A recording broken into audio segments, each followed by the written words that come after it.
आपल्यासोबत माहीम मतदारसंघाचे आमदार आहेत। सर, एकूणच आजचा शेवटचा दिवस संपन्न झालेला आहे अधिवेशनाचा। अधिवेशनातले बरेचसे दिवस विविध विषयांवरती गाजलेत, कसं पाहता एकूण हे अधिवेशन आयुष्यात मी पहिला नागपूरचा बघितला, पण त्या अधिवेशनाला एवढी मजा नव्हती। पण हा अधिवेशन अर्थसंकल्पीय अधिवेशन होता, यामध्ये वेगवेगळे बजेट दिलेत मंत्र्यांच्या मार्फत। परंतु तो बजेटमध्ये एवढी प्रोव्हिजन केलेली आहे, मागच्या वेळेच्या बजेटमध्ये सुद्धा एवढीच प्रोव्हिजन केलेली आहे, पण ॲक्च्युअल खर्च आज तेवढा होत नाही। मग तो बजेट आपण ज्यावेळी मांडतो, आर्थिक तूट मांडतो 9 लाखाची, 9 लाख कितीतरी तूट आहे। तर ज्या काही अर्थसंकल्पामध्ये बजेट दिलेलं आहे, ह्या बजेटचा उपयोग सर्वसाधारण लोकांना होतो असं वाटत नाही।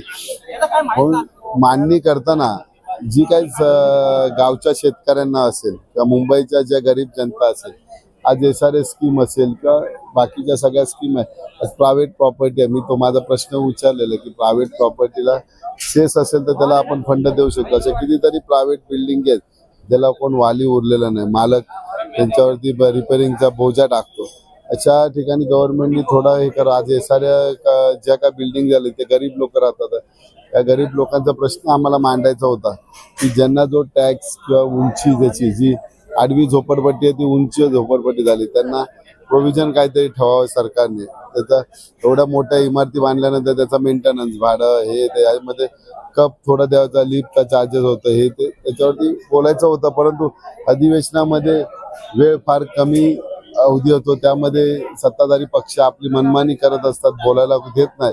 आणि ज्या काही लक्षवेधी होते, या लक्षवेधीमध्ये आम्ही ते प्रश्न टाकत होतो, परंतु विरोधकांच्या लक्षवेधी कमी लागल्या, सत्ताधारी पक्षांच्या लक्षवेधी जास्तीत जास्त लागल्या। जे काही विविध प्रश्न, आज मी स्वतः रेशनचा प्रश्न होता, 12 वाजता बरोबर 12 मिनिटाला 2 मिनिटं का 3 मिनिटं कमी असताना तो प्रश्न लागला, त्याचं उत्तर मंत्री महोदयांनी दिलाच नाही। त्याच्यावरती भरपूर भ्रष्टाचार चालू असते। त्याच्या विविध जे गरिबांच्या स्कीम आहेत त्याच्यावरती त्यांनी लक्ष द्यावं अशी माझी त्यांना विनंती। विरोधी पक्षनेतेचा जो प्रश्न होता तो अजून मार्गी लागलेला नाही। भास्कर जाधव विरोधी पक्षनेते होतील असं देखील वाटत होतं, मात्र आज तो प्रश्न देखील मार्गी लागलेला नाही। कसं पाहताय तुम्ही? संविधानाचं पायदुळमी करतात। संविधानावरती 2 दिवस चर्चा चालली आहे, पण संविधानाप्रमाणे होत नाही, कामकाज होत नाही। आज सगळ्या तिन्ही पक्षांनी लिहून दिला की भास्करराव जाधवना पाठिंबा दिला। विरोधी पक्षनेता आज त्यांनी डिक्लेअर करायला पाहिजे अधिवेशनाच्या पूर्वी, परंतु ती त्यांच्यात मान्यता नाही। ते का घाबरतात माहिती नाही की भास्करराव जाधव आज जुने सदस्य आहेत, त्यांना पूर्ण नियमावली माहिती आहे विधानसभेची, ते प्रत्येक कामकाजामध्ये आड आणतील, यामुळे ते घाबरले आहेत का, असा प्रश्न मनात आमच्यासारख्या नवीन आमदाराला उद्भवतो।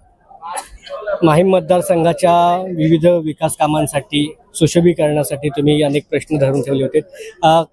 आर्थिक संकल्पामध्ये त्याच्या पद्धतीने काही तरतूद झाले का आणि काय प्रलंबित? काही तरतूद झाले गेल्या वर्षीच्या म्हणतात आमदार, मी आता त्याची रेकॉर्ड काढणार आहे। जवळजवळ 45 कोटीचा निधी माजी आमदारांना दिला होता। आज माहीममध्ये 45 करोडचा खर्च केला असता तर माहीमचा प्रत्येक चौक सुशोभीकरण झाला असता। तुम्ही बघा माहीमची काय अवस्था आहे, मग हा पैसा गेला कुठे, याची आता सखोल चौकशी आम्ही करणार आहोत की गेल्या 3-4 वर्षामध्ये जो काही फंड मिळालाय त्याचा तपशील आम्हाला द्या, कुठे कुठे कामं झाली त्याचा तपशील द्या। हे पैसे असेच सरकारचा पैसा म्हणजे जनतेचा पैसा, तो कुठे कोणी खाल्ला त्याचा संपूर्ण तपशील आम्ही घेणार आहोत। नगर विकास खात्यावरती शिवसेनेकडून भ्रष्टाचाराचा आरोप करण्यात आलेला आहे। आदित्य ठाकरेंनी देखील भेट घेतली होती आणि त्यांना संपूर्ण उत्तर देखील संबंधित खात्याकडून आणि त्या नेत्यांकडून देण्यात आलेलं आहे। तुमचं समाधान झालंय? नाही, नगर विकास खात्यामार्फत जे काही खर्च झाला त्याचं समाधानकारक उत्तर अजूनपर्यंत दिलेला नाही। आम्ही प्रोव्हिजन करतोय, हे करतोय, खड्डामुक्त रस्ता करतोय, परंतु रस्त्यावरती चालण्यासारखा रस्ता सध्या मुंबईत एखाद दुसऱ्या जे रस्ते होतात त्याला लेवल बघा तुम्ही, सिमेंटचे रस्ते असू दे किंवा डांबरी रस्ते, त्याला लेवल नाही।